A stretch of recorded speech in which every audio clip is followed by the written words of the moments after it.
Assalamualaikum warahmatullahi wabarakatuh. Harallee video harawaa fi seenaa harawaan fedha rabbii taanan walitti deebinee jirra. Hagaduma video kanatti na faana turuun chaayinaala kiyya sunnaa rasuulaa eega maatii naaf taatanii booda video kanallee laayikii godhuudhaan namoota biroo bira akka inni dhaqqabu taasisa. Hagadumatti na wajjin tura. Mootichi biyya takka bulchaa ture tokko guyyaa tokko ka'ee eega inni du'ee booda eega inni duniyaa tanarraa darbee booda isa boodatti maqaan isaa hafee yeroo dheeraadhaaf akka dubbatamu barbaade. Yaada isaa kana milkeessuuf jecha wanni inni godhuu qabu wanni isatti mul'ate masjida guddaa tokko kan amma dura hin ijaaramin masjida seenaa qabu tokko ijaaruu barbaade.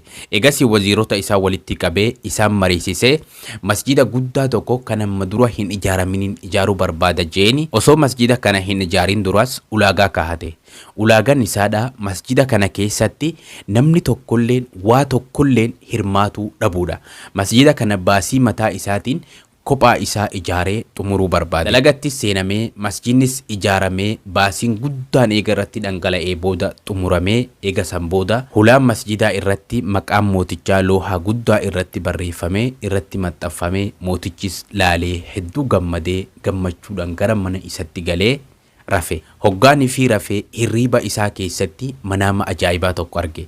Manaama isaa kana keessatti maleekan tokko samiirraa bu'ee ulaa masjidarraa maqaa mootichaa kana haqee maqaa dubartii takkaa irratti barreessee biraa deema. Mootichi kunis manaama rifachiisaa kanarraa dammaqe. Haa ta'u malee maqaa dubartii bakka maqaa isaa sanitti barreeffame eenyu akka ta'e hin qabanne. Waziirota isaa walitti qabee deematii masjida sandaqaa ilaalaa maqaan kiyyaa ni jiramoo hin jiru jee erge. Isaanis deemanii ilaalanii eega san boodatti deebihanii lakkii maqaan keessan akkasumatti jiraa jaaniin. Hayyee tole jee halkan lammaffaatis deebihee rafe. Halkan lammaffaa kana keessattis osoo hirriiba isaa rafaa jiru manaama argee manaama isaa kana keessatti maleekan samiirraa buutee dhuftee hula masjidarraa maqaa isaa kana hattee eega san booda maqaa dubartii wahii irratti barreessitee deemti. Mootichi kunis ammaas hirriibaa dammaqee akka malee aaree masjidan ani galii hangana gahu irratti dhangalaasee ijaare maali maqaan dubartii irratti barreeffamu kun jee ammallee waziirota isaa ergee deematii maqaan kiyya ni jiramoo hin jiru ilaalaa jeen. Deemanii ilaalanii lakkii maqaan kee akkasumatti jira jaaniin. Akkuma halkan duraa san maqaa dubartii tanaa qabatu hin dandeenye. Ammallee halkan sadaffaatis deebihee rafe. Halkan sadaffaa kana keessattis manaamuma guyyaa lameen darban arge san sadaffaa irra deebihee arge. Yeroo sadaffaa kana immoo maqaan dubartii bakka maqaa isaa sanitti barreeffamtu eenyu akka taate qabatee hirriiba keessaa ka'e. Egasii waziirota isaa waamee maqaa kana isaanitti kennee magaalaa kana keessa deematii dubartii maqaa kana qabdu barbaadaa jeen. Barbaadaa oolanii magaalaa waliin gahanii xumura irrattis dullatti umriidhaan kuttuu takka hiyyeettii takka kan akkasumallee dhukkubni adda addaa isitti jiru hollattu takka arganii hedduu ajaa'ibsiifatanii maqaa kana isii malee kan biraa hin agarre waan ta'eef isima tana fuudhanii mootichatti geessan. Mootichis of dura kaahee isii wajjin haasahee dhugaanatti dubbadhu yooni fi ati dhugaanatti dubbatte sin adabu masjida kana keessatti maaliin hirmaattee jeen.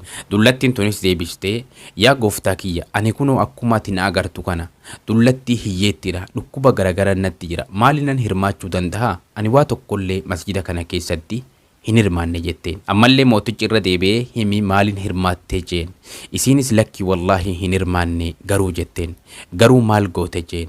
Guyyaa tokko osoonii fi masjida kana biraan darbaa jiru harreen dhagaa fi muka masjidaa guuruudhaan tajaajilu tokko hidharra kan dhaabbatu baaldii bishaanii kan xiqqoo isarraa fagoo jirtu takkatti dheebatee dhuguudhaaf jecha isaa hiixatu argeeti. Eega san booda gara harree kanatti maqee baaldii san jalatti hiisee akka inni dhugu taasisee jetteen. Mootichi kunis hedduu gaddee mataa isaa cabsee ati khayrii xiqqoo tana fuula rabbii barbaaduudhaaf daladdee rabbiin sirraa qeebale. Ani immoo masjida guddaa kana galii guddaa kana kan irratti dhangalaasee ijaare akka masjida mootichaa jaanii fi garuu immoo rabbiin narraa hin qeeballe jee.